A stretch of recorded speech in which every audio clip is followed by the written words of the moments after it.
kita adalah entitas lain yang nggak ada hubungannya sama streaming. Justru kita some extent anti streaming gitu. Tapi ini menarik. Berarti semua teman-teman musisi yang daftar di kalian itu nggak eksklusif right harus distribusinya di kalian ya. Bahkan maksudnya siapapun bisa daftar walaupun lagu mereka sudah di Spotify, di Apple, tetap bisa lewat kalian ya. Parah sih Spotify, parah. Sih. Potongannya parah 0,01. Lo tetap aja Storefront aja lah, Storefront aja. Udah, kita ke Storefront juga gitu. Boycott Spotify.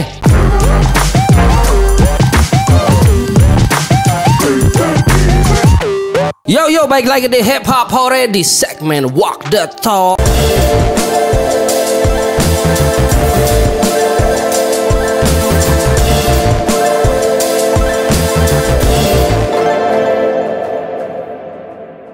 Masih bersama saya Tuan 13 dan juga Yako. Sombong banget tuh. Sombong banget Yako. Oke, anak-anak Jaksel yang suka ngancurin barang di hotel lu. Terus.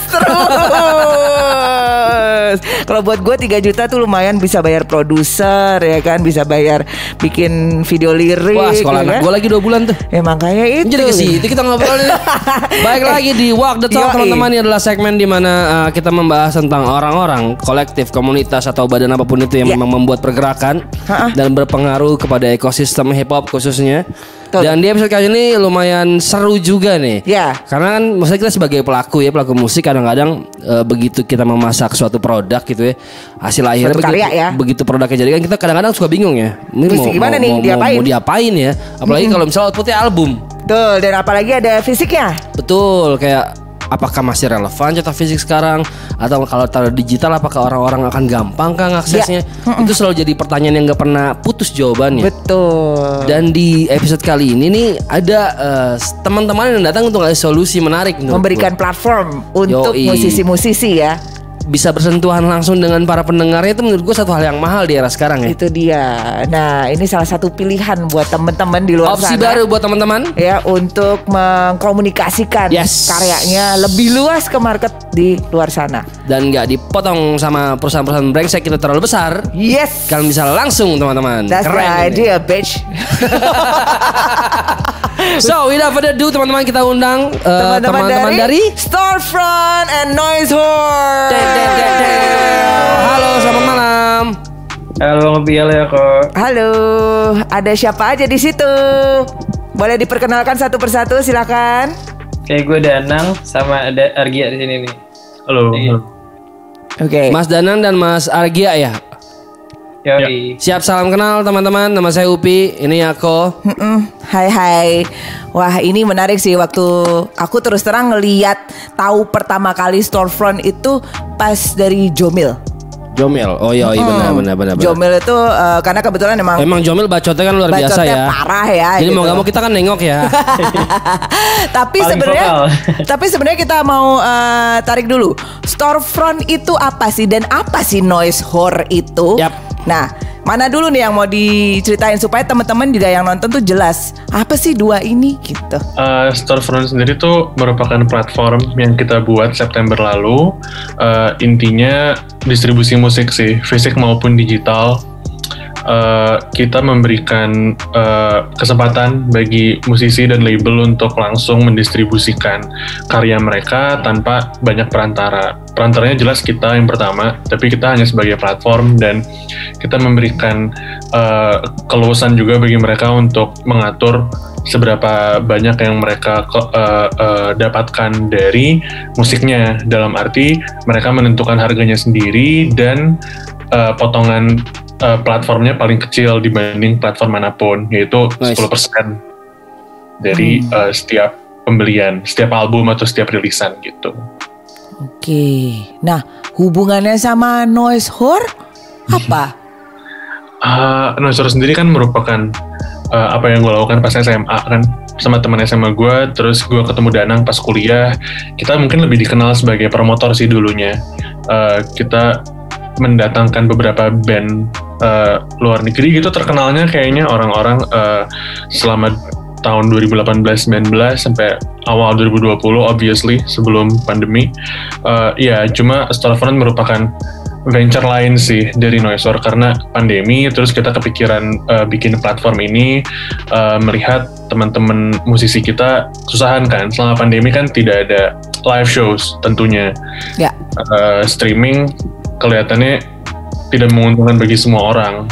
Ada beberapa yang menguntungkan tapi stream lo harus lumayan banyak kan, at least ratusan ribu untuk dapat sesuatu yang tangible. Jadi kita mikir kita coba bikin sesuatu juga, toh kita ada waktu dan energi juga saat itu. Sampai sekarang kita jalan 7 bulan ya, Ning ya. 7 bulan. Wow, oke. Wow, jadi ini bentuk adaptasi juga yang tercipta waktu pandemi ini datang dari teman-teman ya. Wow, menarik sih. Dan tadinya promotor itu tadi harus beradaptasi dalam waktu pandemi kan muncul dari Maret ya. Yap. September kalian ngeluarin storefront ini. Dari promotor jadi distributor. Wow. Ya.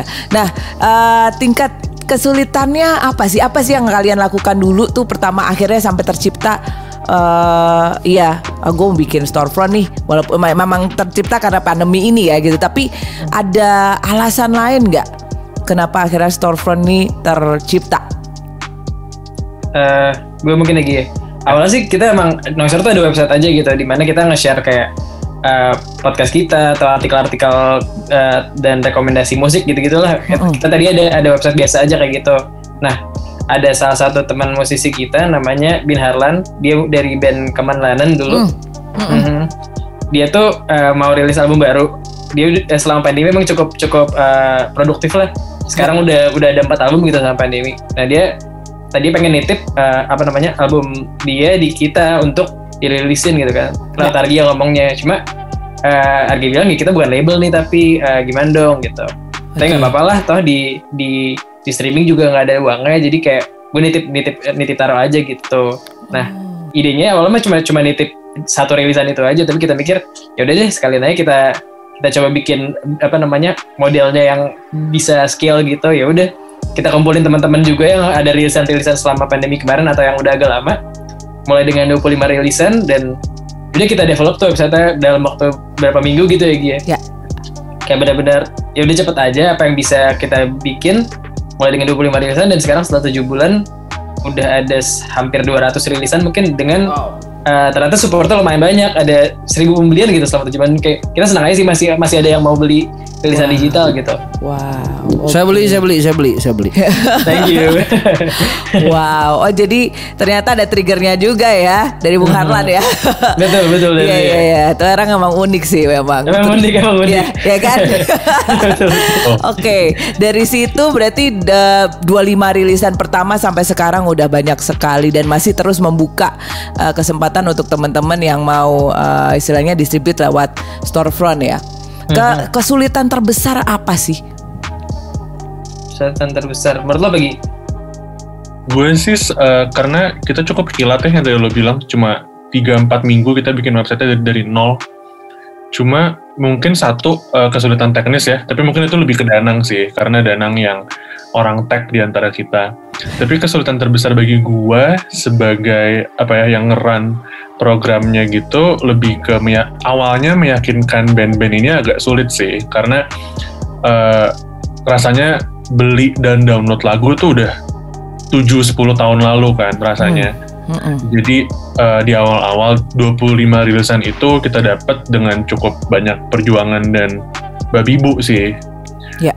Itu dan gua lumayan banyak spend waktu develop manifestonya juga, kenapa kita berdiri dan kayak kenapa orang beli di kita gitu. Makanya muncul inisiatif kayak 90% buat musisi, terus ada laporan keuangan tiap bulan, jadi orang-orang tahu kita duitnya kemana. Dan kita berjuang juga di sini waktu itu ease of payment ya. Sebenarnya kita pengen banget orang-orang kan Bandcamp coba bisa pakai kartu kredit kan. Kita pengen bikin sesuatu yang lebih friendly ke orang sini gitu, makanya ada method of payment lain.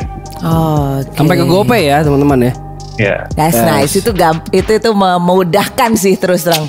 Memudahkan banget ya. Sekarang yang baru bisa cashless, biasanya dia nih cash terus gitu. Gas temen-temen loh. Jangan ya enggak, maksudnya kan berarti gue tuh cuma mau edukasi tuh bahwa sekarang tuh cashless tuh gampang banget. One click away men, lo bisa gitu support musisi kesukaan lo secara legal. Nice banget sih. Berarti lo in charge in creating brand story ya di balik storefront ya. Lihat transparansinya, karena memang developing trust lah ya, nggak cuman dari yang mau beli tapi juga untuk musisi-musisi yang mau narok istilahnya karya-karyanya mereka di situ. Iya sih, itu tuh nggak gampang sih, apalagi maksudnya kayak out of nowhere. Lu siapa? Yang gitu tadinya kan promotor terus itu mau bikin usaha baru gitu, line baru gitu. Nggak, apalagi kalau musisi tuh kan punya kayak trust issue ya, sama badan-badan gitu kayak. Iya. Ini mau nipu pasti nih. Men, kita nggak bisa tutup mata men. Musisi tuh punya kekhawatiran kayak gitu. Ini pasti nggak bener nih. Iya. Musisi tuh punya kekhawatiran. Nah, itu mungkin susahnya waktu kalian coba untuk masuk menjelaskan itu jadi hal yang lumayan extra effort ya pasti ya. Ada nggak pernah pengalaman gitu nggak Mas Arga di kayak ya udah gitu kayak ada apa sih gitu rejection gitu? Rejection sih enggak, tapi distributor terutama ya, karena kita suka disalahpahami dengan distributor platform streaming gitu loh, kayak ya gue nggak mau sebut nama perusahaan ya, tapi kayak gitu. Apa Believe atau apa sih Mas? Iya. Oke. Kalau boleh gue seneng banget nih kita sebut aja. Cuma ya. Kita kan kalau ngobrol mesti dasarnya mesti sama-sama Believe dulu Mas ya. Cuma iya kita suka disalahpahamkan dengan perusahaan-perusahaan seperti itu. Oke. Kita udah ada deal sama ini nih, bisa ngeganggu nggak? Padahal kayak kita adalah entitas lain yang nggak ada hubungannya sama streaming. Justru kita some extent anti streaming gitu. Oke. Tapi ini menarik. Berarti semua teman-teman musisi yang daftar di kalian itu nggak eksklusif right harus distribusinya di kalian ya. Bahkan maksudnya siapapun bisa daftar walaupun lagu mereka sudah di Spotify, di Apple, tetap bisa lewat kalian ya. Wow, menarik. Jadi mereka memberikan opsi aja nih untuk teman-teman untuk melebarkan marketnya ke market yang lain gitu. Nice. Tapi untuk rilisan-rilisan yang ada di storefront ini kalian kurasi nggak sih? Pilih nggak? Sementara masih kita kurasi sih, cuma lebih karena lagi-lagi karena tadi lo mungkin dengar sendiri betapa semuanya berdikari gitu kan. Jadi kita bayar servernya pakai duit patungan gitu. Sebenarnya lebih ke sana sih. Kita belum bisa accommodate semua rilisan yang masuk. Jadi memang ada proses kurasinya, cuma nggak setight itu. Kita nggak mau ini dibikin jadi kayak toko musik eksklusif gitu. Cuma lebih ke platform, tapi yang masih beta kasarnya. Jadi masih ada beberapa constraint lah. Tapi kita sebisa mungkin akomodir sih. Biasanya either di delay atau nanti dulu ya, kayak minggu depan gitu saat servernya nggak sepenuh itu. Tapi maksudnya untuk secara siapapun yang masuk bukan nggak ada kurasi, tapi bebas-bebas aja gitu sebenarnya dari kalian. Nggak ada kemungkinan mas maaf lagu mas katro nggak bisa masuk sini, nggak mungkin ada kemungkinan kayak gitu. Mungkin di delay kali ya Gi ya. Bahasa halusnya di delay mas. Server penuh terus nih, sorry banget nih guys. Tahun lah ya. Dan jadi tapi kriterianya ada nggak? Walaupun kalian tadi ngomong bebas ya, tapi masnya nggak ketat gitu. Tapi kriterianya ada nggak? Ada nggak sih? Maksudnya kayak buat audio productionnya harus apakah? Harus apakah? Soalnya gini mas, teman-teman hip hop tuh banyak banget gitu rilisannya, dan mungkin ya mereka mencari-cari opsi yang bisa digunakan untuk merilis karya mereka gitu. Nah ini balik lagi walk the talk ini kan kita mencoba mengedukasi teman-teman gitu loh. Nih loh ada opsi salah satunya. Nah mungkin bisa dijelasin kira-kira kurasinya, kriterianya ada apa aja gitu. Gue nggak bisa bilang harus A, B, C, D sih. Cuma yang jelas setiap submission yang masuk kita dengerin gitu satu-satu. Biasanya gue sama Dan yang dengerin. Dan kayak kita ngomong berdua aja, ini bagus nih, ini enggak nih gitu. Ntar dulu deh ya. Jadi bener-bener kalau nanya gue kriterianya apa kayak tergantung mood gue hari itu. Cocok-cocokan kali, cocok-cocokan. Iya agak egois sih, cuma ya. Tergantung rasi bintang kayak. Kalau misalnya kayak tentang kualitas produksinya gitu-gitu sih sebenarnya kita nggak mempermasalahin sih. Soalnya misalnya kayak beberapa mixtape awalnya Jobel yang di submit tuh dia nggak ada WAV-nya, udah gitu kayak kualitas tuh yang 128 kbps. Tapi ya udah karena emang dia mau, kita mau, ya udah disabit-sabit aja, dan salah satu bestseller juga jadi malah di toko kita gara-gara jadi apapun konten yang mereka punya atau karya yang mereka punya bisa aja gitu. Jadi kuncinya adalah sama-sama mau. Enggak, kuncinya yang penting bagus. Iya, bagus. Iya. Bagus ya, mau mixingnya di New York, kalau yang Lex yang submit belum tentu diterima mereka. Iya kenapa sih sama yang Lex? Bukan, kan namanya selera. Iya. Oke, jadi balik lagi ini no hard feelings lah ya untuk teman-teman yang mungkin lagi nonton sekarang. Kalau misalnya ternyata memang belum bisa di storefront, ya no hard feeling aja gitu. Karena kuota juga terbatas kan, hostingnya segala macam kan. Baik lagi teman-teman masih berdikari tadi katanya. Tapi mudah-mudahan one day bisa jadi company yang bisa mengakomodir. Mengakomodir ya. Karena selama ini kan juga nggak dibatasin genrenya apa aja ya. Kan ada hip hop, ada punk rock, ada. Yes, betul banget. Folk ada ya. Itu kan ini berarti khusus buat digital aja atau memang ada fisik juga atau ada merchandise juga? Lebih ke arah mana sih men kalau store kalian ini arahnya? Kok mau digaplok gue? Sorry ya, anak hip hop gini nih emang. Instan karma kamu, keselat nyamuk. Nyamuk gimana mau masuk mulut gua? Maaf Mas Arga. Tadi itu lebih apakah kan gue pernah yang gue beli karya Jomil tuh yang digital ya. Apakah fisiknya juga ada atau apakah merchandise teman-teman musisi bisa juga di sini? Gimana tuh?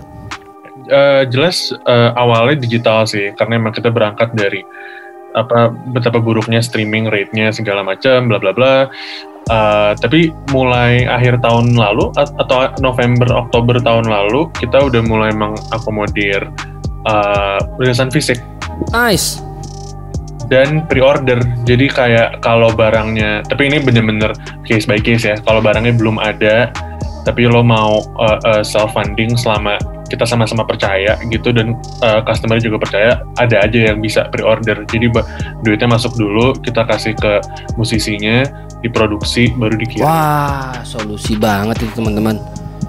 Ya kendala kita kan duit produksi dari mana ya Allah, kasih aku uang. Ini ngebantu teman-teman. Ya betul. Yes. Tuh teman-teman udah denger ya. Jadi tapi prosesnya sebenarnya untuk bisa submit ke maksudnya distribusi lewat storefront nih gimana sih? Ya sih? Kalau sekarang tuh masih lewat Google Form gitu buat submission kalian, mau itu digital atau fisik. Jadi bentar gue bacain linknya kali ya. Nah tuh nanti ditulis di sini. Nanti di deskripsi kita taruh linknya aja biar teman-teman siapapun yang mau ya. Ya nanti paling kita minta ya linknya ya. Di sini ya ada di sini nih sekarang, terus di atas pindah. Ke sana. Editor kesel editor. Ya, itu sana. Sini sekarang. Ya, jangan salah linknya ya. Tapi ini kan sementara masih berbasis website ya teman-teman. Apakah nanti ke depannya gitu bakal jadi apps kah? Ada rencana ke arah sana nggak? Mungkin dari gue ya, kalau gue udah lebih pintar gitu megang teknisnya, mungkin bisa-bisa aja. Tapi kalau sekarang karena yang megang kayak aspek teknis dari server itu baru gue sendiri gitu, gue sih belum bisa bikin. Siapa tahu ntar kalau udah ada uangnya buat bisa nge-hire orang atau kayak gue lebih pintar bisa aja sih. Jadi nggak menutup kemungkinan lah gitu. Jadi emang pokoknya selebar mungkin aja nih men ya. Iya. Oke. Gue sekarang kan pasti pernah beberapa kali belanja di toko kalian. Yang gue pengen tanyain justru lebih kan sebenarnya buat gue gitu ya, musisi yang gue butuhkan kan direct langsung ke pendengar, satu, kedua transparansi gitu, dua, terus ketiga persentase yang sangat kecil itu yang kita suka gitu kan. Nah keempat kan proteksi. Nah yang proteksi nih maksudnya begitu gue dapet begitu gue buying dari website kalian dan kalian kirim materi ke email gue, itu kan berbentuk materi eksklusif yang WAV gitu ya misalnya. Nah sebenarnya gue bisa dengan gampang forward ke 100 orang lain gitu sebenarnya ya. Sebenarnya.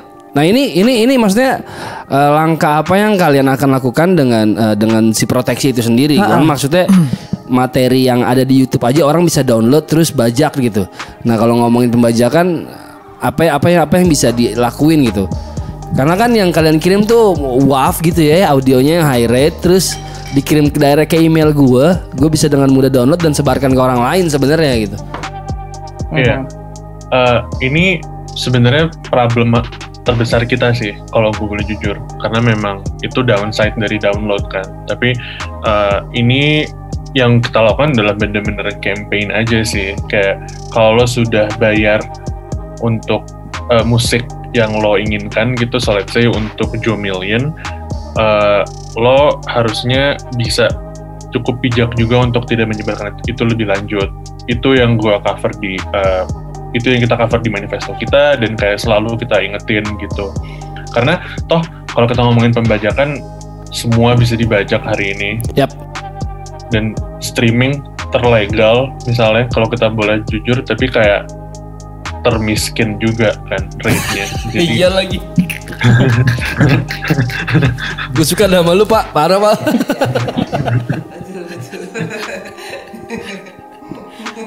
Ya, salah lagi.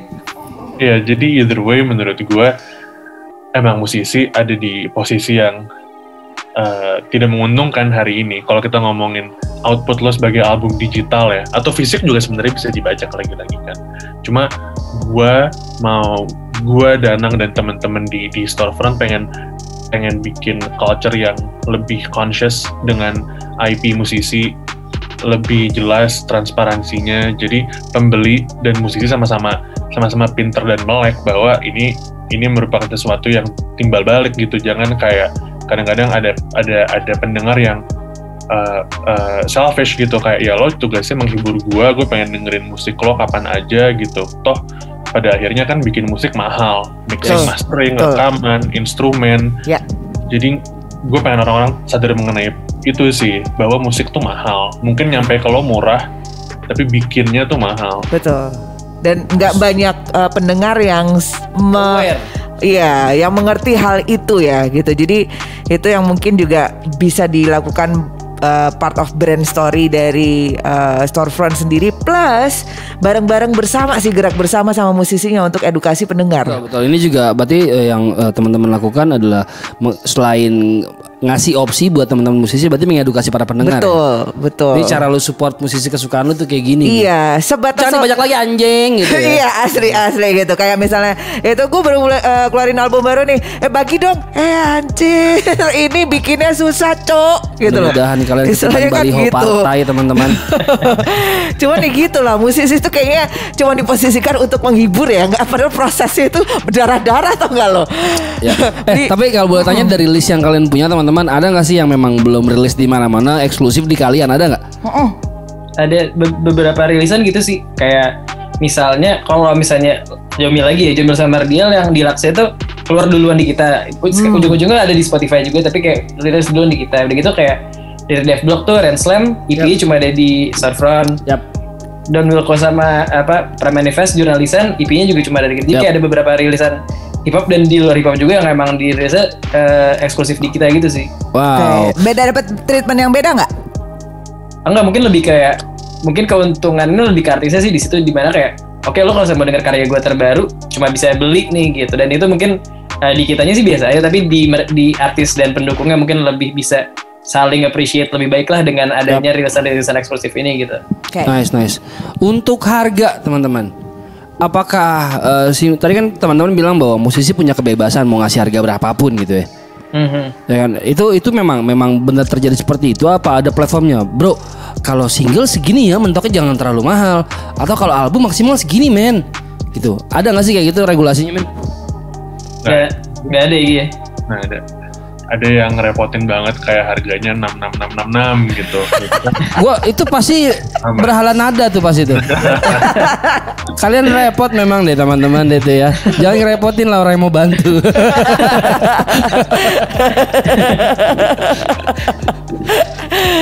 Bebas banget sih, jadi ada single yang harga 5.000, ada album yang harganya 100.000, ada EP yang harganya gratis gitu. Jadi kayak bener-bener terserah artisnya lah mau ngasih harga berapa. Karena gue baru kemarin mungkin ya gue ngecek website kalian tuh ada singlenya Yosugi sama Bass Boy kan juga di kalian ya.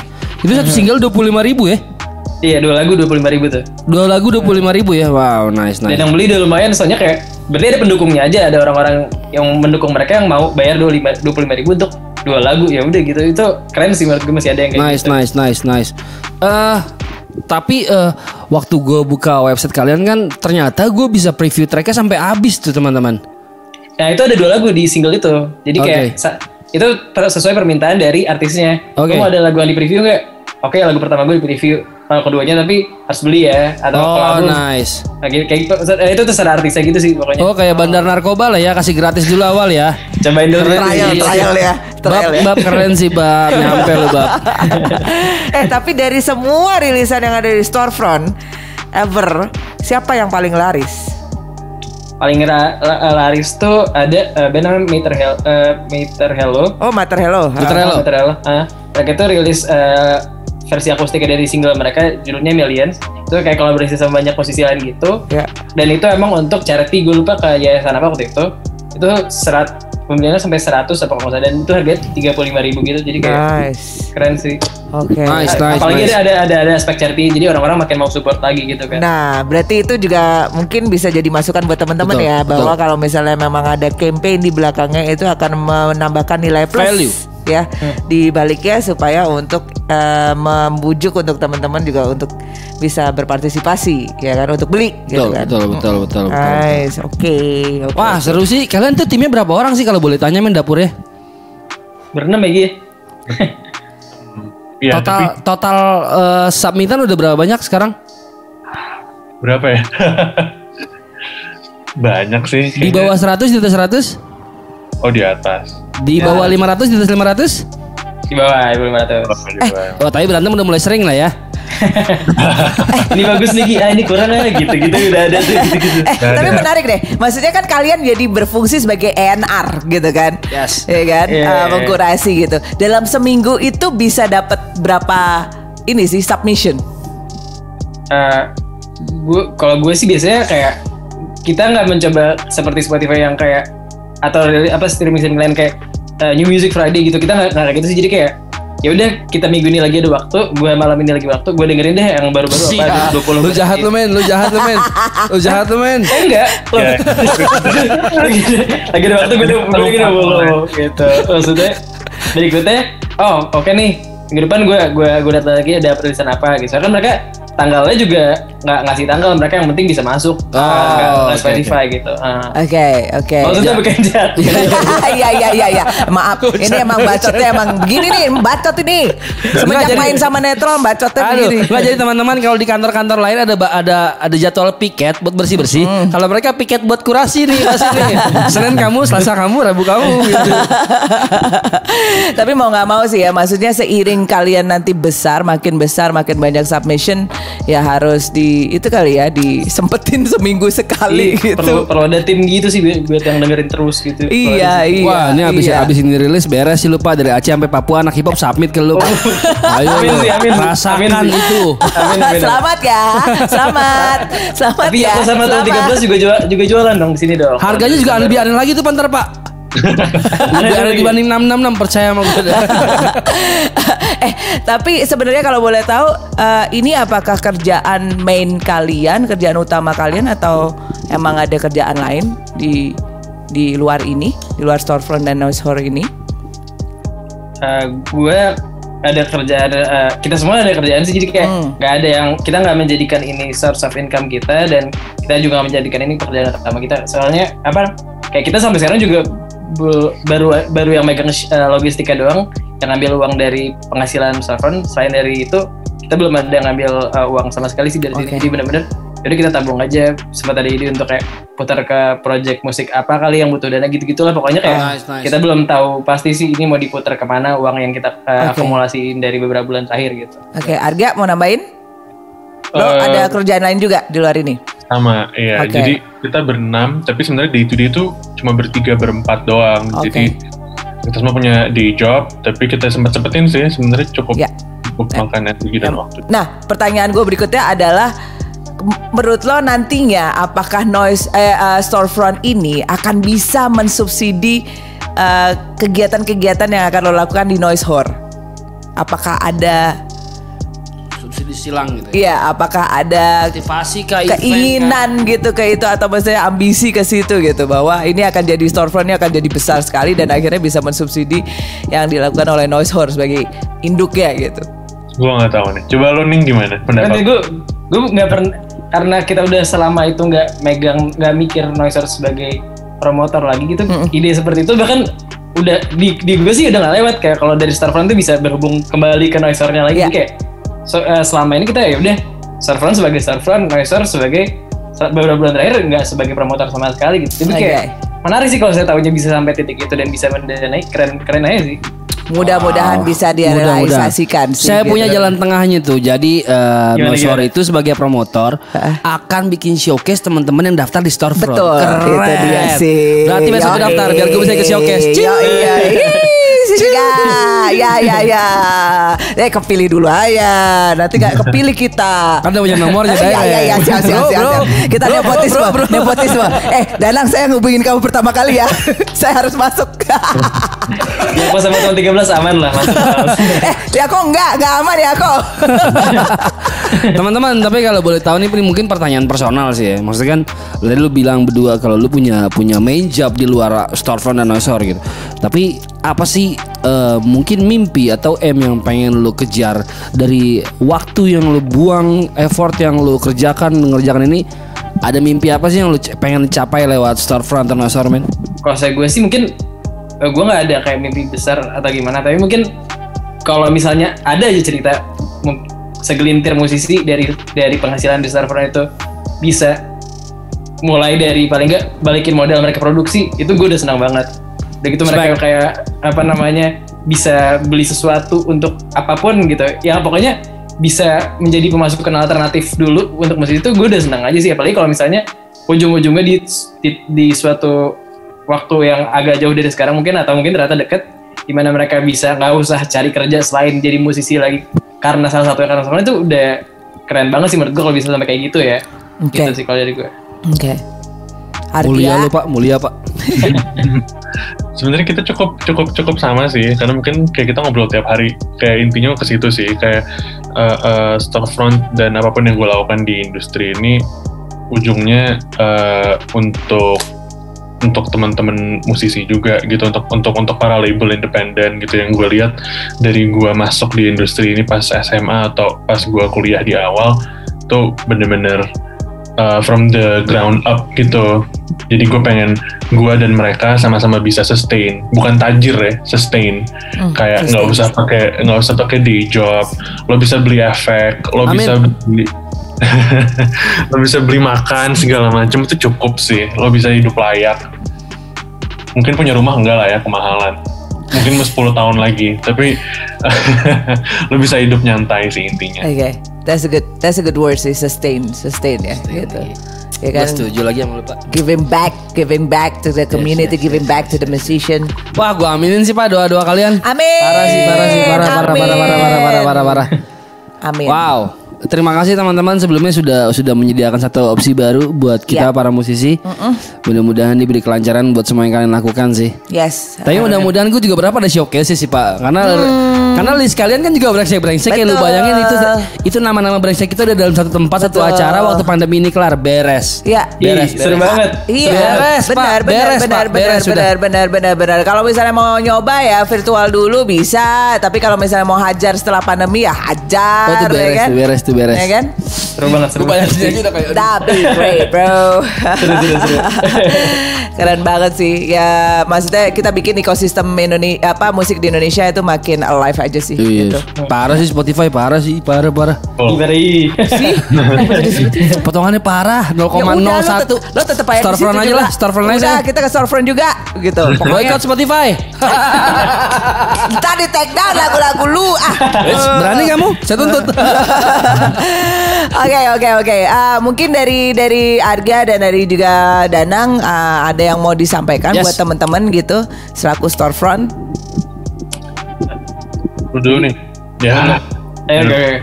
Kalau dari gue, ya siapapun yang lagi dengerin dan ngerasa kayak kalau ini cocok buat mereka, silakan submit aja semuanya. Mau kalian hip hop atau apapun lah musik kalian. Ya moga-moga kita bisa cepat dengerin dan bisa cepat prosesnya biar musik kalian masuk, tapi kayak siapapun yang dengerin dan ngerasa ini bisa bermanfaat buat kalian, submit aja sih pokoknya menurut gue. Oke. Agak Gue nambahin doang sih, kayak jangan ngerasa, soalnya kadang-kadang suka ada musisi yang kayak Storefront temennya ini, gue kayak nggak bakal masuk deh. Kayak gue salah satu yang paling gue syukuri selama gue jadi kurator gadungan gini sama Danang tuh dapat referensi baru. Jadi kayak dari manapun mau, nggak penting banget sih kita temenan sama siapa, kayak lo sama-sama suka musik dan lo bikin musik, submit aja. Dan mungkin poin tambahan lain kayak kalau lo udah pernah belanja di Storefront atau lo udah pernah naruh musik dan lo lagi dengerin, gue cuma bilang makasih juga. 7 bulan terakhir gila sih, jauh dari apa yang kita ekspektasiin, jauh di atas. Jadi semoga 7 bulan ke depan dan beyond itu bisa lebih oke lagi sih, karena kita semua yang menangkan di sini. Amin. It has to start from somewhere to go to that level, you know. Dan itu tadi ya, mudah-mudahan bisa jadi mensupport sih. Ini kenapa ada nyamuk sih? Mensupport, nggak enak. Gue lagi ngomong serius gitu terus ada nyamuk lewat. Hancurin ya. Asli, bener. Ini supaya bisa support Noise Horde juga, dan nanti setelah pandemi Noise Horde bisa jalan lagi. Dimulai dengan si showcase ini virtual dulu atau hajar langsung, bleh. Gitu. Seru. Oke. Amin lah semua. Teman-teman, thank you banget ya. Thank you banget. Nanti sebelum itu nanti mungkin kita akan japri untuk minta linknya buat teman-teman submit, jadi bisa kita kasih di deskripsi ya. Ya. Oke, siap. Thank you banget teman-teman. Sehat selalu. Thank you. Ya, siap. Sampai ketemu lagi. Mudah-mudahan bisa bertemu. God bless. Dadah. Tuh, jadi para hore. Ada yang sukses gitu. Para hore apa? Para layang. Para nawe. Aduh, mabuk lagi saya. Kamu apa sih substansinya? Ini beda. Saya ASI. Beda. Kamu ASI. Oke. Jadi teman-teman, untuk kalian semua yang memang punya rilisan, entah itu album, entah itu single, sekarang sudah ada opsi baru. Ya. Di mana kalian bisa menjual musik kalian langsung kepada pendengar kalian. Ya. Lu bayangin persentase cuma 10%, men. 10%. Itu potongan yang sangat. Jangan berharap, jangan berhitung, tapi bayangin bahwa ini adalah satu platform baru untuk lu bisa berkomunikasi dengan pendengar secara langsung. Ya, betul. Space buat mereka nunjukin seberapa besar cinta mereka ke lu yang bikin musik. Ya. Itu menarik sih. Ini menarik. Oke. Plus satu lagi, gue mau nambahin Pi gitu. Dengan adanya Storefront ini juga, lo juga jangan terus udah gitu narok gitu aja udah gitu. Tapi mentality itu kayaknya lo mesti push lagi bahwa sebenarnya ini harus gerak bersama. Betul.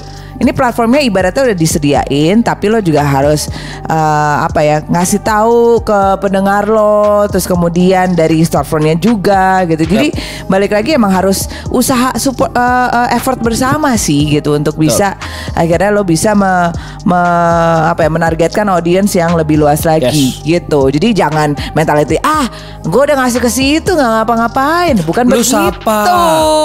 Lu siapa? Kan gitu. Ingat, kita bukan siapa-siapa. Kita harus berusaha. Mana kondom kamu? Tadi aku lempar. Oke, teman-teman, sudah mulai tidak sehat.